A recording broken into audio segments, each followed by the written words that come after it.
Hello officers, welcome to daily current affairs classes. ఈరోజు మనం current అఫైర్స్లో భాగంగా make in India, overseas citizen of India OCI, BharatGen, harpoon క్షిపణి, road tap ఈ 5 కాన్సెప్ట్ల గురించి కూడా మనం ఈరోజు క్లియర్గా తెలుసుకుందాం. అందులో భాగంగా మొదటిగా మేక్ ఇన్ ఇండియా గురించి తెలుసుకుందాం. సో దీనిని మొదటిసారిగా 2014లో ప్రారంభించడం జరిగింది. సో నేటికి అంటే 2024 నాటికి ఇది 10 సంవత్సరాలు పూర్తి చేసుకుంది. అందువలన ఇది వార్తల్లో నిలవడం జరిగింది. సో దీనికి రిలేటెడ్గా మనము ఈ మేక్ ఇన్ ఇండియా కాన్సెప్ట్ గురించి ఫుల్ డీటెయిల్స్గా తెలుసుకుందాం. అందులో భాగంగా ఈ మేక్ ఇన్ ఇండియా క్రిందన ముఖ్యంగా 27 రకాల రంగాలకు సంబంధించి ఇది దృష్టి సారించడం జరిగిందనమాట. సో ఈ మేక్ ఇన్ ఇండియా కార్యక్రమం అనేది 27 రంగాలపై దృష్టి సారించడం జరిగింది. సో ఆ 27 రంగాల్లో మ్యానుఫ్యాక్చరింగ్కి 15 రంగాలు, సర్వీస్లో 12 రంగాలు అనేది గుర్తించడం జరిగిందండి. అంటే ఇది మ్యానుఫ్యాక్చరింగ్లో around aerospace, automotive, biotechnology, shipping, railways ఇట్లాంటి 15 రంగాల్లో అంటే 15 రంగాల్లో ఇది దృష్టి సారించడం జరిగింది. అదే సర్వీస్లో అయితే ఐటీ, ఇన్ఫర్మేషన్ టెక్నాలజీ కానీ, లీగల్ సర్వీసెస్ కానీ, ఎన్వైర్మెంటల్ సర్వీసెస్ కానీ ఇట్లా 12 సర్వీసెస్లో ఇది దృష్టి సారించడం జరిగింది. అంటే టోటల్గా ఇది 27 రంగాల్లో ఇది దృష్టి సారించడం జరిగిందండి. ఇది చాలా ఇంపార్టెంట్. సో ఈ మేక్ ఇన్ ఇండియా అనేది టోటల్గా ఎన్ని కీలక రంగాలపై దృష్టి సారించింది అంటే 27 రంగాలు. అందులో మ్యానుఫ్యాక్చరింగ్ సెక్టార్లో 15, సర్వీస్ సెక్టార్లో 12 రంగాలను గుర్తించడం జరిగింది. సో దీనికి రిలేటెడ్గా మన భారతదేశం తీసుకున్న కీలక కార్యక్రమాల గురించి ఇప్పుడు తెలుసుకుందాం. అందులో భాగంగా ప్రొడక్షన్ లింక్డ్ ఇన్సెంటివ్స్ స్కీమ్ను ప్రారంభించడం జరిగింది. ఉత్పత్తి లింక్డ్ ఇన్సెంటివ్ పథకాన్ని ప్రారంభించడం జరిగింది. సో ఈ పథకంలో 14 కీలక రంగాలు, ఎగ్జాంపుల్గా ఎలక్ట్రానిక్స్ కానీ, ఆటోమొబైల్స్, ఫార్మాస్యూటికల్కి సంబంధించి అరౌండ్ 2 లక్షల కోట్లు అంటే 1.97 లక్షల కోట్లను అందించడం జరిగిందండి. అంటే ఈ పథకంలో 14 కీలక రంగాలను సెలెక్ట్ చేసుకోవడం జరిగింది. అందులో 2 లక్షల కోట్లను అందించడం జరిగింది. దీనివల్ల దాదాపు 8 లక్షల మందికి ఉపాధి కల్పించడం జరిగింది. ఓకే, టోటల్గా 8 లక్షల మందికి ఈ పథకం ద్వారా ఉపాధి కల్పించడం జరిగింది. నెక్స్ట్ ఇంపార్టెంట్ పథకం పిఎం గతిశక్తి. దీన్ని ఎప్పుడు ప్రారంభించారు అంటే 2021లో దీన్ని ప్రారంభించడం జరిగింది. సో దీని యొక్క ముఖ్య ఉద్దేశం ఏమిటి అంటే రవాణా, శక్తి మరియు కమ్యూనికేషన్ నెట్వర్క్ మధ్యన ఒక మల్టీ మోడల్ కనెక్టివిటీని సాధించడం ఈ పిఎం గతిశక్తి యొక్క ముఖ్య ఉద్దేశం. అంటే కనెక్టివిటీని పెంచడం ఈ పిఎం గతిశక్తి యొక్క ముఖ్య ఉద్దేశం అండి. దీనిలో భాగంగా మొత్తంగా 36 మంత్రిత్వ శాఖలను ఒక ఏకతాటిపైకి తీసుకురావడం జరిగింది. అంటే టోటల్గా 36 మినిస్ట్రీస్ను ఒకే తాటిపైకి అంటే ఒకే దానిపైకి తీసుకురావడం జరిగిందండి. మొత్తంగా 36 మినిస్ట్రీస్ని. సో దీనిలో భాగంగా 7 ఇంజన్స్ను సెలెక్ట్ చేసుకోవడం జరిగిందండి. అది railway, roads, ports, waterways, airports, communication and transport. అంటే ఈ 7 ఇంజన్ల ద్వారా ఆర్థిక వృద్ధిని సాధించవచ్చు అని ఇది గుర్తించడం జరిగిందండి. సో ఈ 7 ఇంజన్లు కూడా చాలా ఇంపార్టెంట్. టోటల్గా ఈ పథకం కింద ఎంతమంది మినిస్ట్రీస్ ఒక ఏకతాటిపైకి వచ్చారు అంటే 31 మంత్రిత్వ శాఖలు. దీన్ని ఎప్పుడు ప్రారంభించారు? 2021లో దీన్ని ప్రారంభించడం జరిగింది. సో నెక్స్ట్ ఇంకొక ఇంపార్టెంట్ ఇనిషియేటివ్ ఏంటంటే సెమీ కండక్టర్స్ కోసం ఒక ఎకో సిస్టమ్ని అభివృద్ధి చేయడం కూడా ఈ మేక్ ఇన్ ఇండియాలో భాగంగా జరిగిందండి. సో దీనిలో భాగంగా మనం సెమీ కండక్టర్స్ అంటే చిప్స్ని అధికంగా మనం విదేశీ దిగుమతులపై ఆధారపడడం జరిగింది. ఇందులో భాగంగా భారత ప్రభుత్వం 76,000 కోట్లతో ఒక సెమీకాన్ ఇండియన్ కార్యక్రమాన్ని ప్రారంభించడం జరిగింది. సో సెమీకాన్ ఇండియన్ కార్యక్రమానికి ఎంత నిధులు కేటాయించిందంటే 76,000 కోట్లు అండి.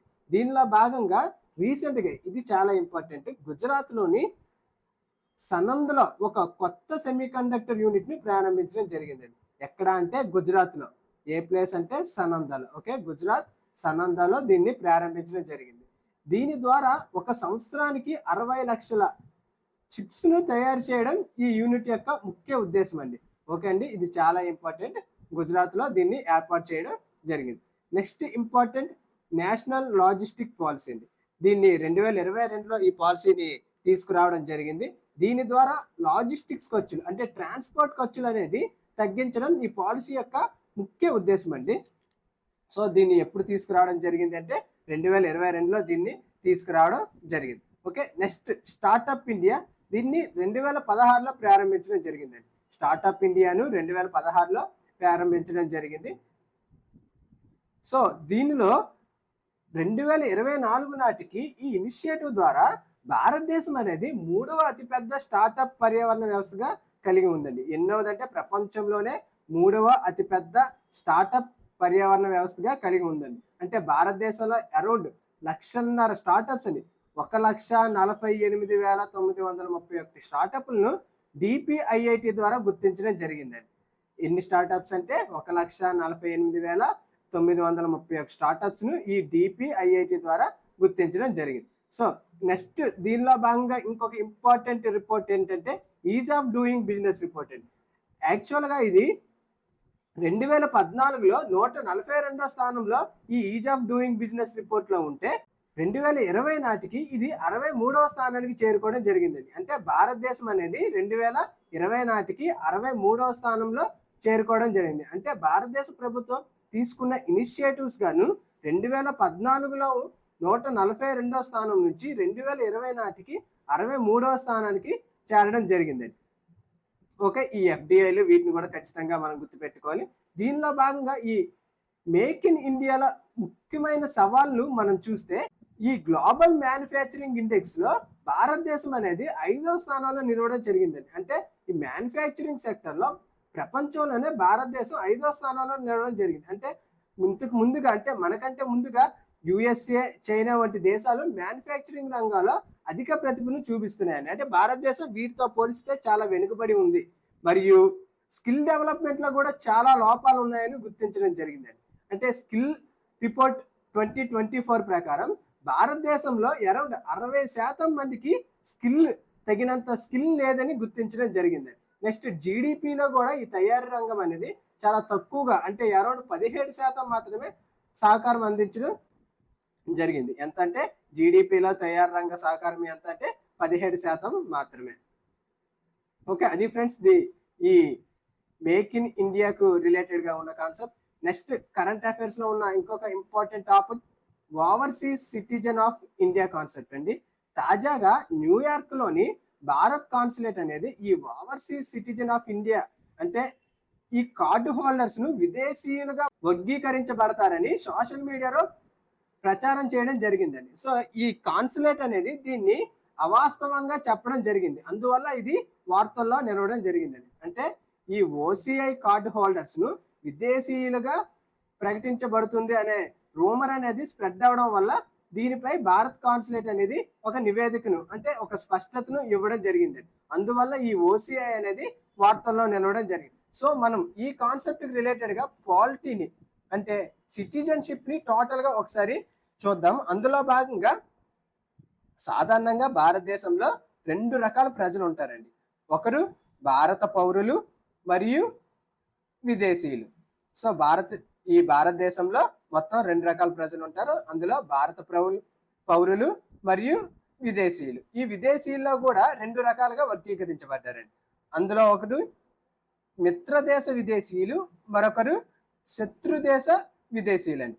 ఈ శత్రు దేశాలకి మిత్రదేశ విదేశీయులకి డిఫరెన్స్ ఏమిటి అంటే ఆర్టికల్ 22 ప్రకారం అంటే అరెస్ట్ మరియు నిర్బంధం కింద ఈ శత్రు దేశ విదేశీయులకు రక్షణ ఉండడం జరగదండి. అంటే వీళ్లకు ఈ ఆర్టికల్ 22 ప్రకారం ఎటువంటి రక్షణ కూడా ఉండడం జరగదు. అదే మిత్రదేశ విదేశీయులకైతే ఈ రక్షణ అనేది ఇవ్వడం జరుగుతుంది. అది దీని యొక్క మెయిన్ డిఫరెన్స్ అండి. అంటే భారతదేశంలో పౌరులకు విదేశీయులకు, ఈ విదేశీయుల్లో మిత్రదేశ విదేశీయులకు శత్రుదేశ విదేశీయులు కూడా డిఫరెన్స్ ఇవ్వడం జరిగింది. సో మన భారతదేశంలో అయితే కేవలం పౌరులకు మాత్రమే వర్తించే కొన్ని అధికారాలు అనేది రాజ్యాంగంలో పేర్కొనడం జరిగింది. అందులో ముఖ్యంగా అధికరణ 15, 16, 19, 29, 30 ఈ 5 ఆర్టికల్స్ కూడా కేవలం భారత పౌరులకు మాత్రమే కలవండి. దీంతో పాటుగా రైట్ టు ఓటు వేసే అధికారం కూడా మరియు పోటీ చేసే హక్కు, ఎలక్షన్లో పోటీ చేసే హక్కు కూడా కేవలం భారత పౌరులకు మాత్రమే ఈ ఆర్టికల్స్ వర్తిస్తాయి.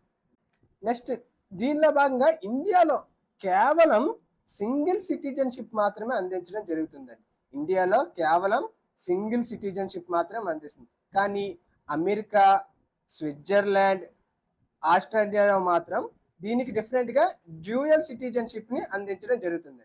అంటే ఇండియాలో కేవలం సింగిల్ సిటిజన్షిప్ కలదు, అదే అమెరికాలో, స్విట్జర్లాండ్ మరియు ఆస్ట్రేలియాలో మాత్రం డ్యూయల్ సిటిజన్షిప్ కలదు.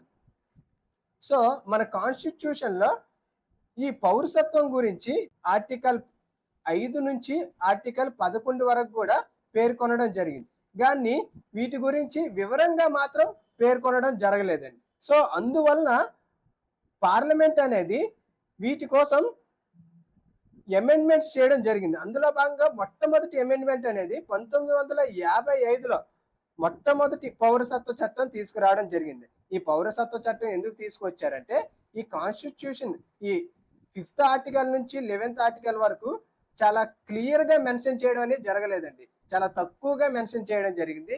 సో దీనికోసంగా పార్లమెంట్ అనేది మొదటిసారిగా 1955లో పౌరసత్వ చట్టాన్ని తీసుకురావడం జరిగిందండి.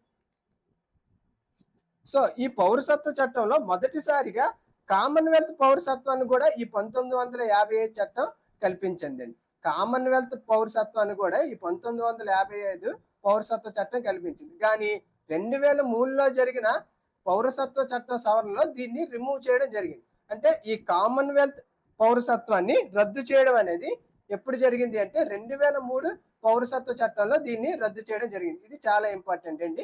ఏ చట్టం అంటే 2003 పౌరసత్వ చట్టం. భారతదేశంలో పౌరసత్వం అర్జన అనేది సాధారణంగా బై బర్త్ నుంచి కానీ, రిజిస్ట్రేషన్ నుంచి కానీ, న్యాచురలైజేషన్ నుంచి కానీ, ఎక్విజేషన్ నుంచి కానీ, డిసెంట్ నుంచి కానీ ఈ 5 రకాలుగా భారతదేశంలో పౌరసత్వ అర్జన అనేది జరుగుతుందండి. దీన్ని మనం ఎట్లా గుర్తుపెట్టుకుంటామంటే brand BRAND, B for birth, by birth ద్వారా పౌరసత్వ అర్జన అనేది జరుగుతుంది. నెక్స్ట్ రిజిస్ట్రేషన్ ద్వారా, నెక్స్ట్ సమ్ ఎక్విజేషన్, ఏదైనా ల్యాండ్ని మన భారతదేశం ఆక్రమించుకున్నా కానీ, స్వాధీనం చేసుకున్నా కానీ దాని ద్వారా కూడా మనకి పౌరసత్వం లభిస్తుంది. Next naturalisation, next decent. ఈ 5 రకాలుగా భారతదేశంలో పౌరసత్వ అర్జన అనేది జరగడం జరుగుతుంది.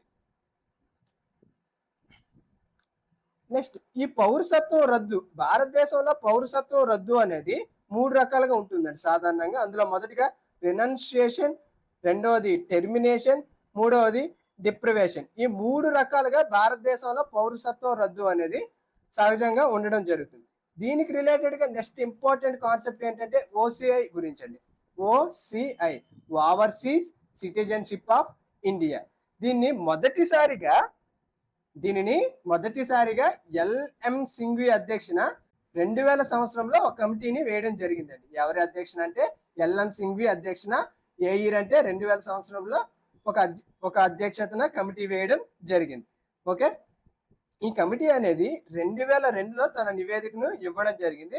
అందులో భాగంగా దీనికి అనుగుణంగా 2003లో పౌరసత్వంపై ఒక సవరణ తీసుకొచ్చారు. ఏ కమిటీ నివేదిక ప్రకారం 2003లో పౌరసత్వ చట్టం సవరించారు అంటే LM సింఘ్వి కమిటీ నివేదిక ప్రకారం ఇచ్చేశారండి.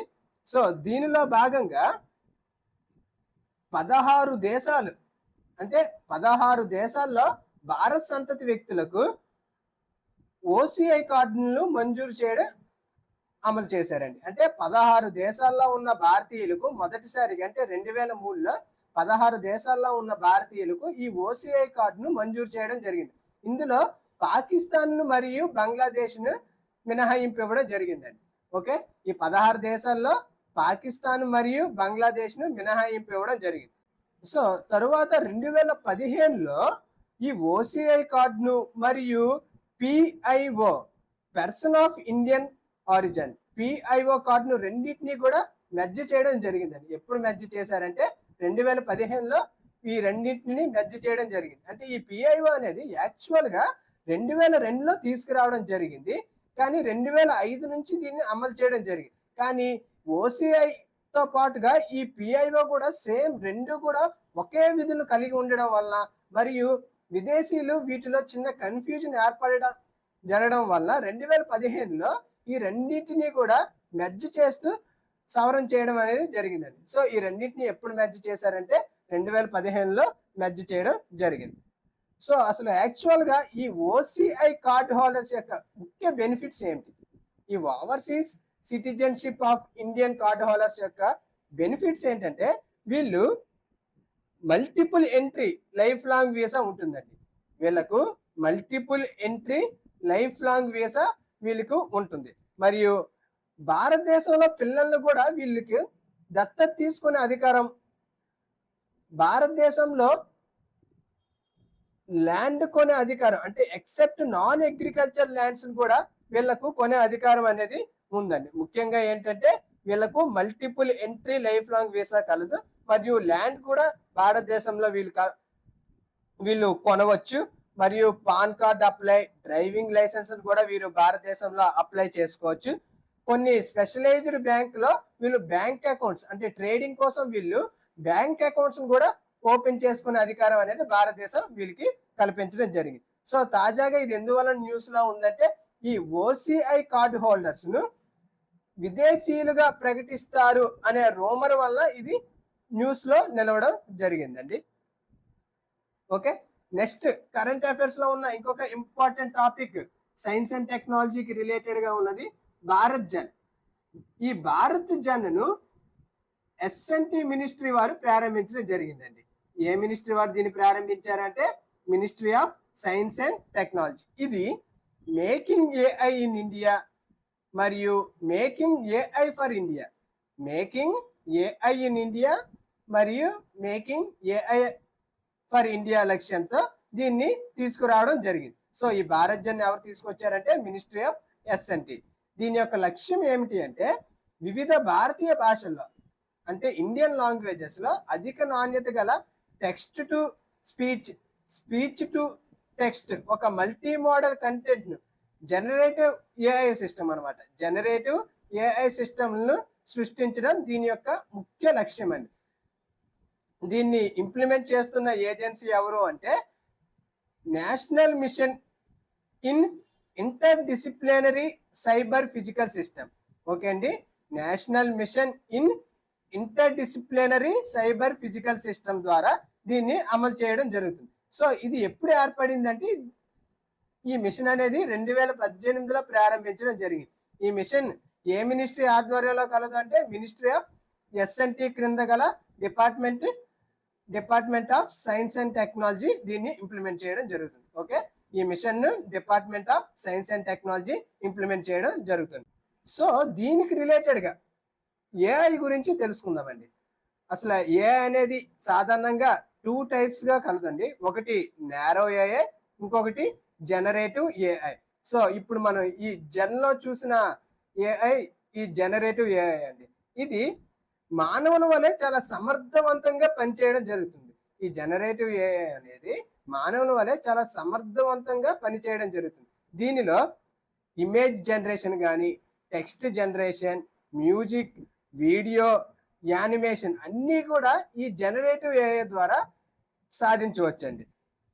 దీనికి ఎగ్జాంపుల్గా మనము ఓపెన్ ఏఐ యొక్క చాట్ జీపీటీను మనం దీనికి ఎగ్జాంపుల్గా చెప్పొచ్చండి.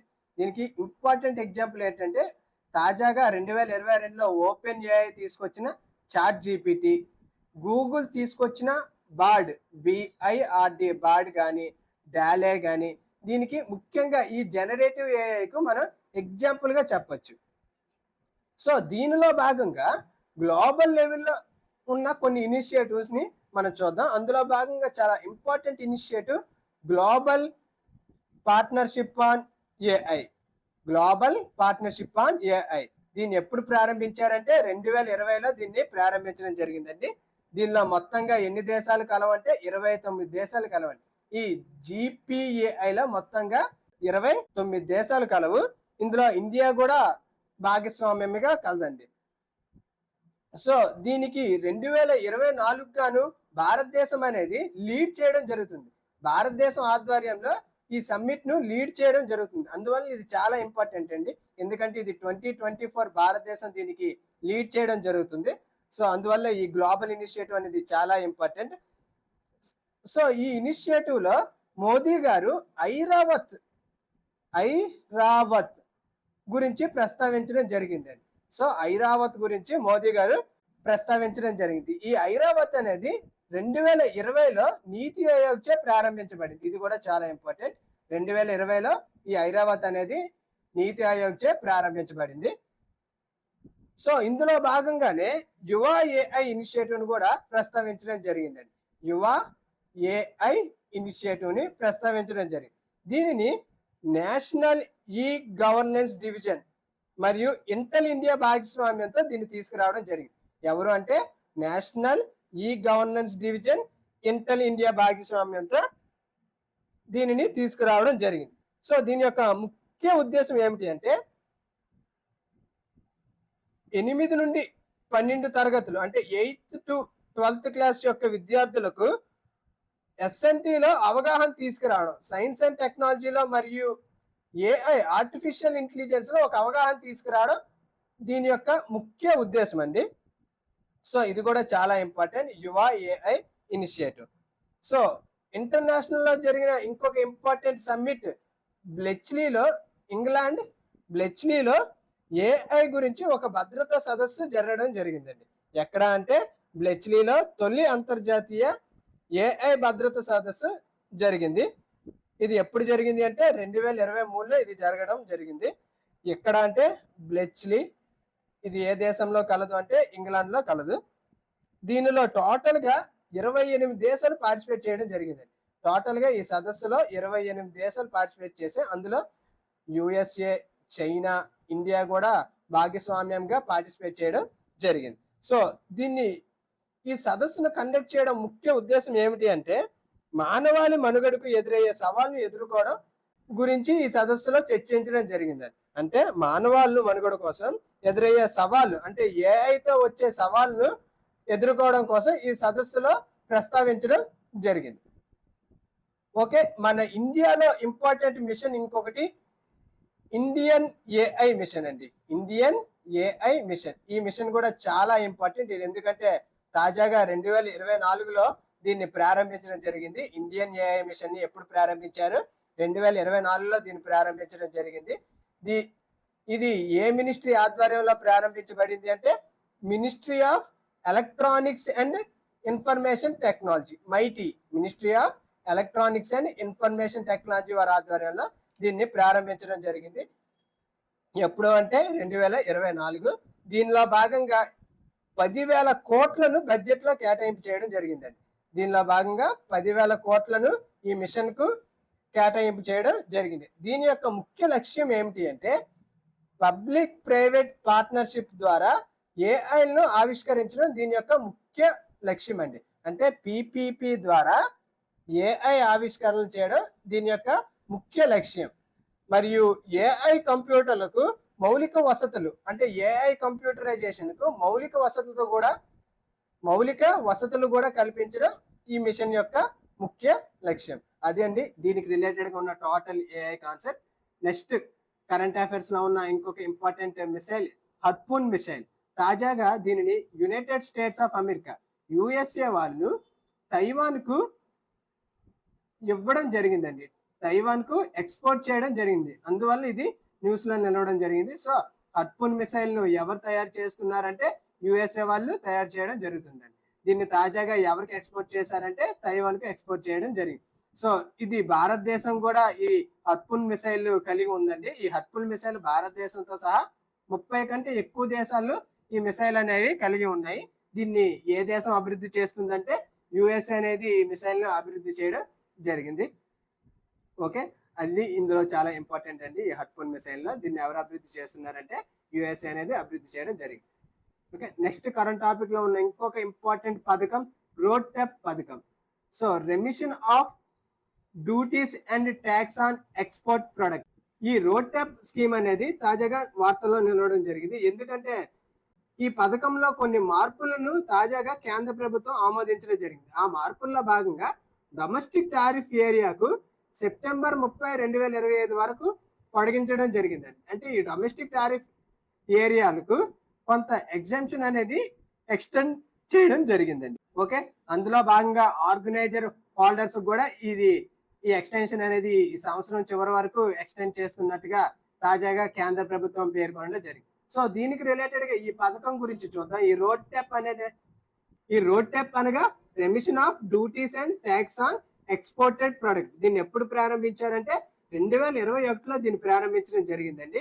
సో దీనికంటే ముందుగా ఎంఈఐఎస్ పథకం అనేది ఉండేదండి. అంటే merchandise export from Indian scheme. భారతదేశం నుండి సరుకుల ఎగుమతి పథకం అనేది దీనికంటే ముందుగా అమల్లో ఉండేది.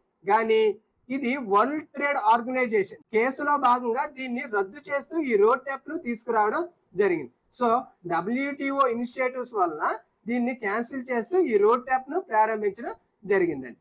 ఓకే, ఇది ఎగుమతిదారులకు పొందుపరిచిన పన్నులు మరియు సుంకాలపై గతంలో తిరిగి పొందలేని విధంగా వాపస్ చేసేలా ఈ పథకాన్ని రూపొందించడం జరిగింది. సో ఈ రోడ్ ట్యాప్ పథకంలో భాగంగా ట్యాక్సెస్ ను మరియు సుంకాలను కూడా గతంలో ఏ విధంగా ఇవ్వని విధంగా ఈ పథకంలో ఇవ్వడం జరుగుతుంది. అందువల్ల దీన్ని తీసుకురావడం జరిగింది.